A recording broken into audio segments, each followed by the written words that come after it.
time on Trials and Tribulations. I'm Phoenix Wright, Ace Attorney. In case you missed anything, let's fill you in on this case. Turns out Godot's not only the killer, he's also a colorblind lawyer. Then Godot accidentally spilled the gravy on his alibi, uncovering yet another hole in his story. The only odd thing I discovered was the beauty of Misty Faye, naturally. If you really hadn't seen the hanging scroll until after the murder, you couldn't have known that she was wearing Japanese clothing! What is the meaning of this? You were playing hide-and-seek at the Inner Temple, long before the crime took place.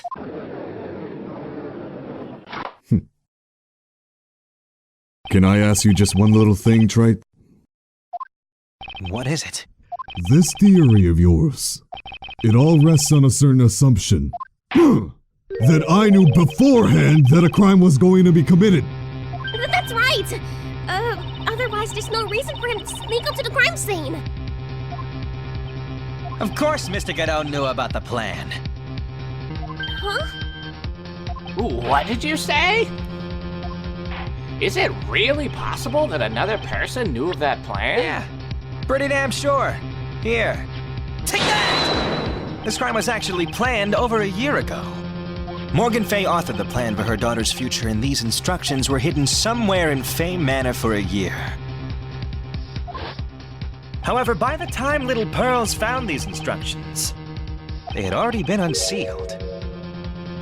Unsealed? Yes, the killer had read these instructions long before Pearls ever found them. That's how he knew the crime was to take place at the Inner Temple. And you're saying this crafty killer is me? You bet I am. But you just said that the instructions were hidden. That's right! Mr. Godot couldn't have known what instructions were hidden. If he really wanted to know, he had one great chance to find out. Yes, and when was that? During a visit. A visit? Morgan Fay told her daughter Pearl about where the instructions were hidden during one of her visits to the detention center. That would be the only time for someone to have learned where they were hidden. Eavesdropping on a visit at the detention center. Yes, it could be arranged if you were someone with easy access in and out of there. Like, for example, a prosecutor such as Mr. Godot!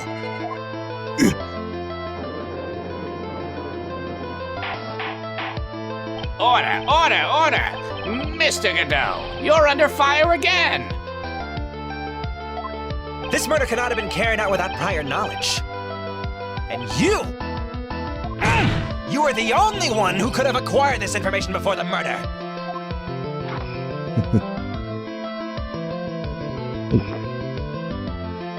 Humans are afraid of the dark, and yet, at the same time, we're fascinated and bewitched by it. Maybe that's why humans drink the darkness that is coffee. Sorry for always asking, but what does that mean? It means there's a reason for everything. According to your theory, the killer in this case eavesdropped on a conversation during the jail visit when he learned of a hidden plan for a crime. After discovering the plans, he hid in the Inner Temple and waited for the crime to occur.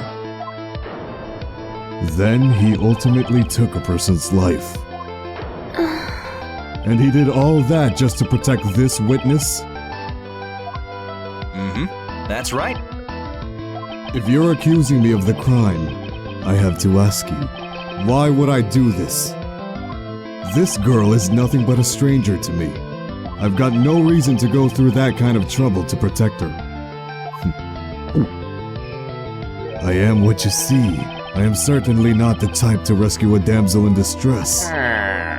The killer's behavior is certainly extreme, for lack of a better word. Even considering that the killer wanted to protect this witness's life, his behavior is still a little too unnatural. Objection! However, you had a good reason, didn't you, Mr. Godot? An unshakable reason that forced you to protect this witness at all costs. I knew it. You figured it out, haven't you, Nick? I guess you were doing your very best to cover for Godot. For the same reason, huh?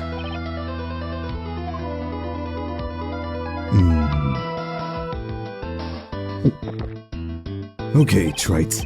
I'm all ears. Let's hear it. It's very simple. Maya Fey is a lot more than just a stranger to you. Ooh, what's this? There's one person who lies at the very center of this whole story. One person that ties you and Maya Fey together inextricably. And that person would be you, Chief. Take that! There's a very good reason why Maya Fey's life is so precious to you. After all, she is Mia Fey's only sister. Mia Fey. You once worked alongside her. That was when you were a defense attorney. Wait a second here. Mr. Godot is a defense attorney? With your honor's piercing intellect, you must have figured it out by now. The real name of this man who calls himself Godot. His real name is Diego Armando. Isn't that right?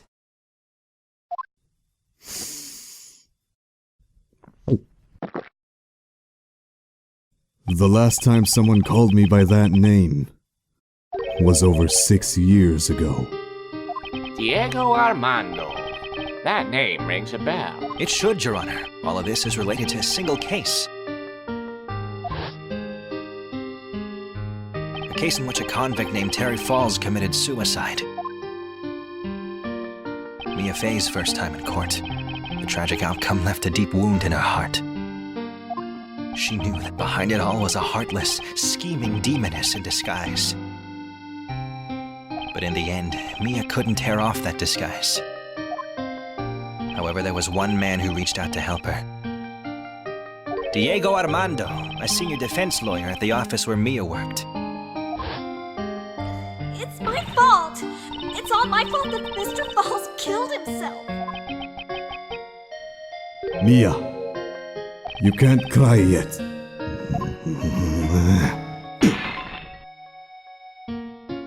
The only time a lawyer can cry is when it's all over. That's kinda hot.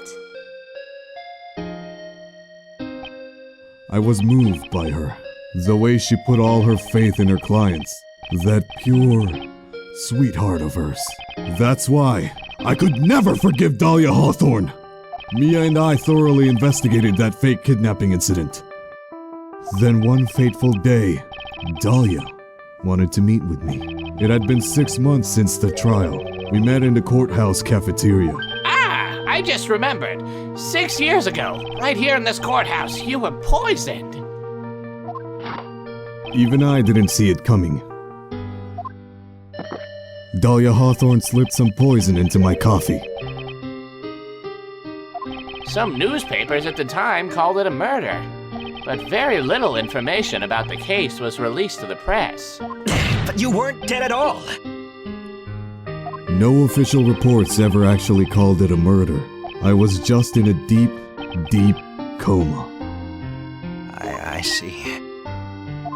My body shut down, and my life became nothing but a long, deep sleep. That woman's poison did a real number on my central nervous system. I lost my sight, and all of my hair turned white due to the damage it caused. That's terrible. Apparently, it was a miracle that I ever regained consciousness. 5 years had passed since I drank that poison brew.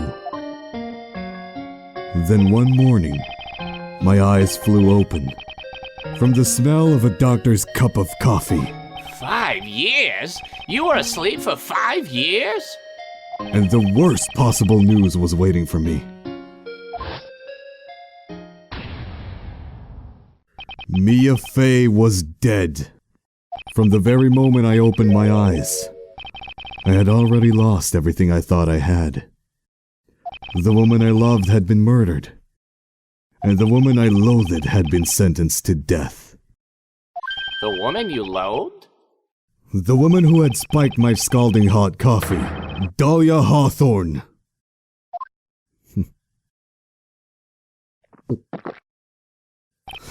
Good old Mia. She didn't let me down. She got her revenge before she checked out. In the end, there wasn't anyone waiting for me when I woke up. That's so sad. For someone like me, for someone who had slept away their best days, there were only 2 reasons left to live. And it was for those 2 reasons that I decided to become a prosecutor. If I may ask, what were your 2 reasons to live? The first one was you, Wright. Huh? Me? If I hadn't drank that stupid poison, Mia Fey never would have died, much less the way she did. You were the only one who was there to protect her. But you let her die. It was all your fault. It wasn't like that. I wanted to see for myself what kind of a man you really were. So, that's why you became a prosecutor?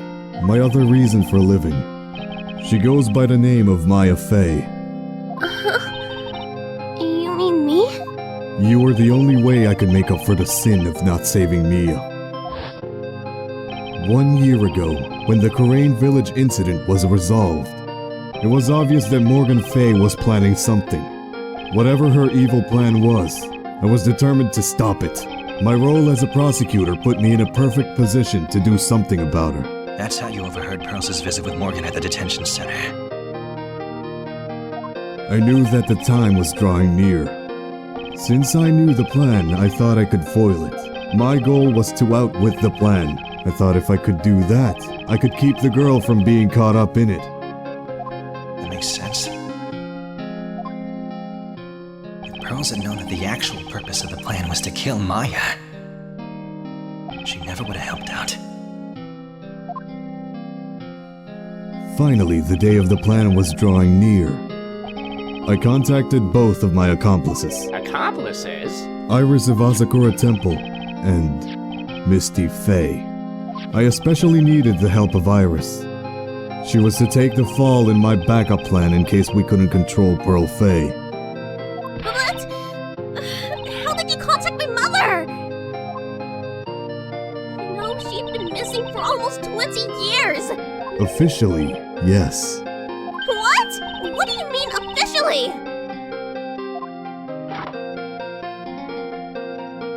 You've heard about it, haven't you? About the strong ties between the family and the government. Now that you mention it, Bikini did say something to that effect. She said that the Master of Karain had great authority. Even without her official position, Misty Fey still wielded great influence.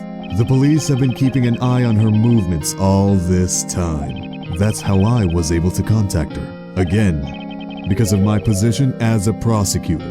So my mother was cooperating with you? Don't forget, no matter how far away from you she was, she never stopped thinking about you. She was always... That's why I knew she would do anything to protect you. If you want to know how strong her resolve to protect you was, look at her staff. Her staff? The one with the sword in it? The day the plan was to be carried out arrived soon enough. We met for the first time at Hazakura Temple. That's when your mother showed me her special staff. I realized it then, just how far she was willing to go. She was ready to use that sword to protect you from Morgan Fey if necessary. Yes, even if it meant paying the ultimate price. Mother... That night, the night of the crime, there was just one way to stop Morgan's evil plan. You mean Pearls, don't you? We had to make sure she didn't channel Dahlia Hawthorne. Well, Pearl, what are you going to do tonight? Well, If you'd like, you can come to my room. Perhaps we can read some books together. We thought we could prevent her from playing her part in Morgan's plan, but she never showed up. she was worried and followed me to the inner temple.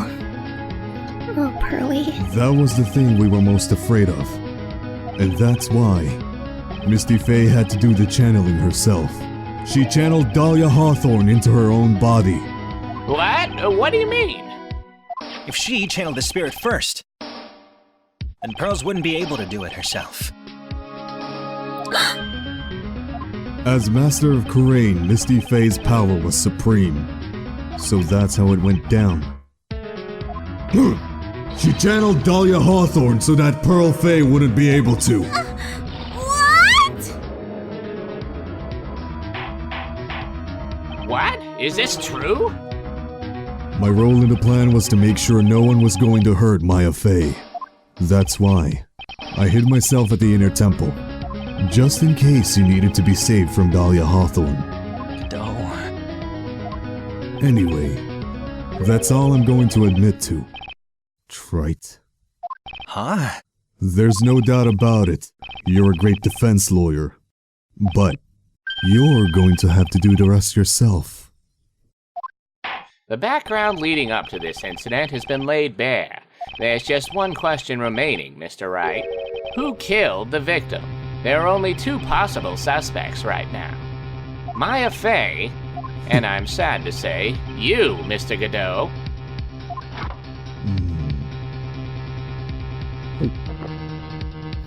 Well, Trite, if you're the real deal, then finish this thing once and for all. Show us beyond a shadow of doubt that you can finish this on your own. No, Nick! Please don't! Maya. I heard the whole thing from my sister in the medical office. That's why I have to protect Mr. Godot. I can't do it. I can't testify against him. After all, he's the man who put his life on the line to protect Mia. And me too! Maya, I know that! Nick. But even so, it still doesn't absolve him of his crime! Please, Maya, testify. Miss Faye, your testimony, please.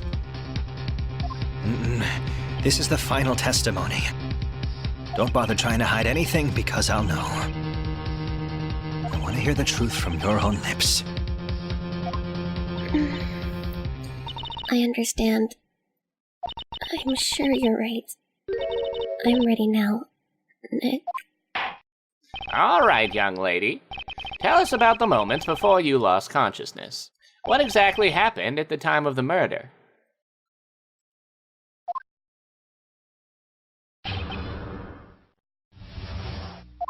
Just before it happened, I think I saw some red lights. 3 of them. I thought I'd ask for help, but just then I was splattered with blood. But she wasn't dead, though, and she struck back at the enemy behind her. And suddenly the lights went out and the whole area was dark. Just at that moment, there was a horrible scream! Right after that, Dahlia collapsed and I lost consciousness. Those red lights. I thought you said you don't remember seeing them. I'm sorry. I thought I saw them, but then they disappeared all of a sudden. Ha! Things break, Trite. Even the best of theories. Who was it that stabbed Misty Faye? It looks like you still can't prove it. Maya's telling the truth this time. I know it. The rest is up to me. Well then, Mr. Wright, proceed with your final cross-examination of the witness. This is it, the home stretch.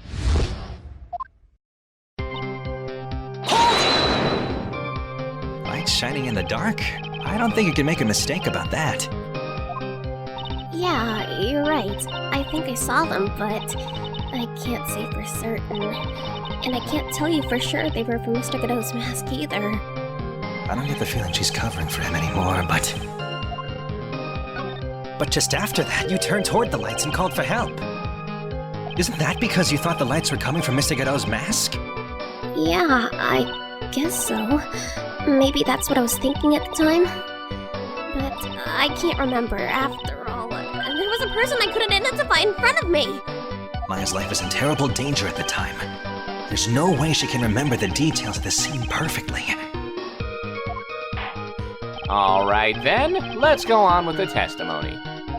What did you do when you saw the red lights?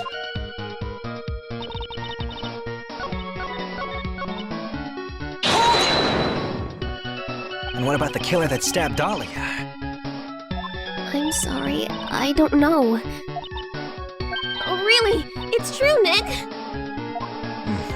I believe you. On this point, I'm sure Maya isn't lying. Ha! It appears that the darkness had proven to be your undoing, Wright.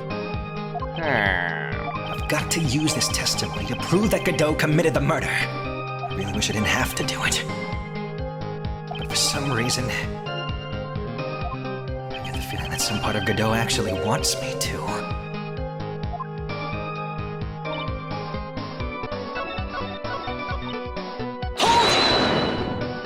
What do you mean by just at that moment? Do you mean the moment when the red lights went out? Yes, that's right. The scream that you heard then, was it Dahlia Hawthorne? I don't think so. I'm pretty sure it was a man's voice. Whoa, what? So then that scream came from the killer? Mm-hmm. That's gotta be it. I think Dahlia Hawthorne must have taken the blade and attacked the killer with it. And then the killer let out a scream of pain, huh? After that, the killer stole the blade back and delivered the final blow, I guess.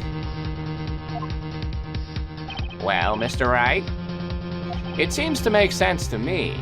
It sounds like a reasonable deduction, but I still kind of wonder. I'm sorry to say this, but that interpretation would create an enormous contradiction. That makes sense. After all, my deductions are almost certainly never correct. Why would you admit that? Never mind. Remember the testimony she just gave. Before the killer let out a scream, Maya said that she had already been splattered by the victim's blood. In other words, the blade and the staff had already been plunged into the victim! Ah! Is that right?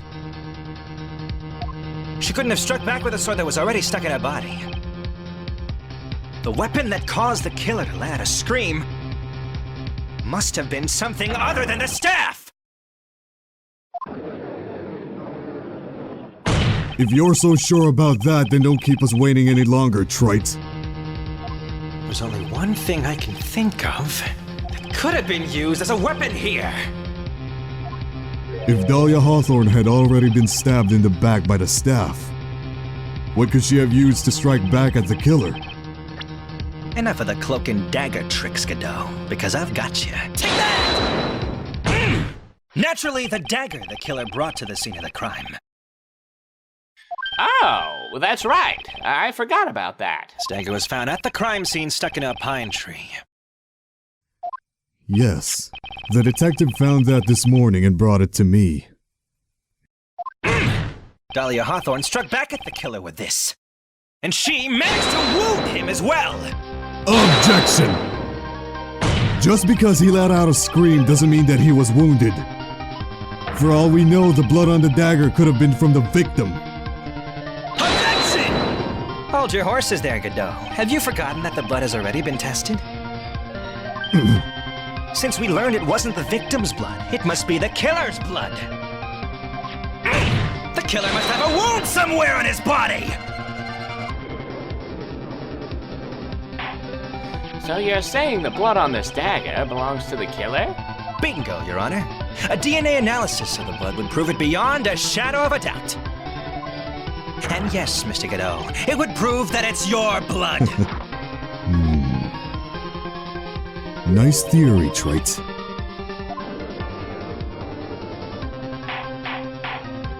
Order in the court. Is this the end? Have I done it? Even he won't be able to change the results of a scientific test.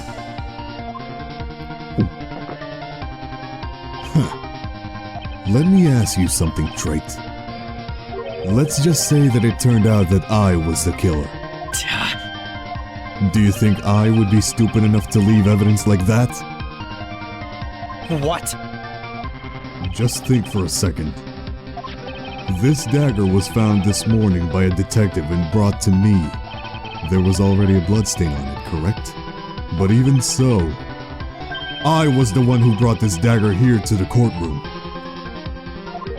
Yes. What does that prove? Well, if I really were the killer, I could have washed the blade off and then planted another person's blood on it. It can't be! In any case, there's one thing I can guarantee, Wright. That blood, it doesn't belong to me. Not a chance! What? In any event, it seems to be established that the killer was wounded. All right then, witness. Continue your... Hold it! Oh, wait a minute! What's the problem? I know I probably shouldn't say this, but there's a big contradiction in Nick's explanation! Maya! Don't lie to me! This dagger, you said that it wounded the killer! Uh-huh, that's right. But, if Mr. Godot had really been cut with a dagger, then his clothes should be bloody or have a rip in them, right? Maya, maybe he changed his clothes. That solved the contradiction pretty easily. What are you talking about? It's not that simple at all! Remember back to the day of the murder? Everyone that was on the inner temple side got trapped there. Ah, that's right. And once the bridge was fixed and the police headed for the inner temple... Mr. Godot was already there waiting for them. Ergo, he never had a chance to change his clothes. Jeez.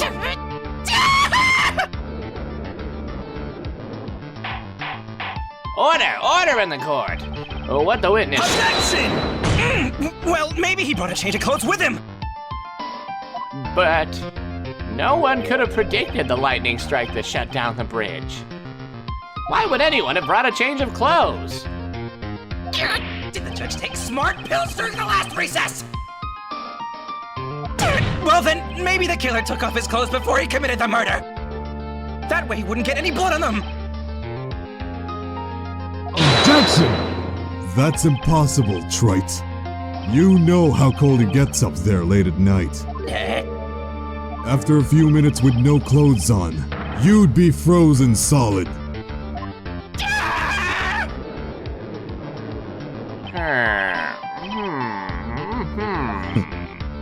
So that's all you've got. I knew you weren't tough enough to finish this.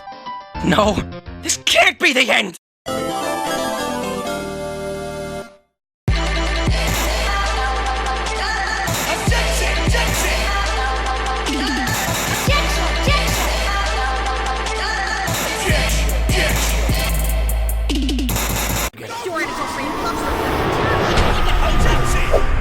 Let's Start Project.